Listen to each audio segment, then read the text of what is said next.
কুমিল্লার নাম বিশ্বের সেরা শহরের তালিকায় উঠে আসে। কুমিল্লা কিভাবে হয়ে উঠল বিশ্বসেরা, কি আছে এই জেলাতে যা অন্য জেলায় নেই, তা জানাবো আজকের এই ভিডিওতে। চলুন শুরু করা যাক।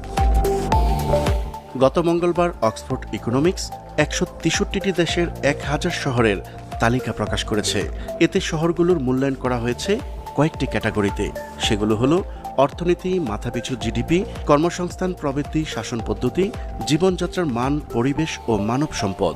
এতে ভারত, পাকিস্তান ও চীনের অনেক শহরের অর্থনৈতিক অগ্রগতির চেয়ে এগিয়ে রয়েছে ঢাকা ও কুমিল্লা। বাংলাদেশের ৮টি শহর এই তালিকায় স্থান পেয়েছে। তালিকায় সার্বিকভাবে ঢাকার অবস্থান ৫৪০তম এবং কুমিল্লার অবস্থান ৯৩৯তম। এশিয়ার মধ্যে টোকিও ছাড়াও সিওল ৪ ও সিঙ্গাপুর ৪২-এ আছে প্রথম ৫০টি শহরের তালিকায়। প্রথম ৩০০-র মধ্যে ভারতের কোনো শহর স্থান পায়নি।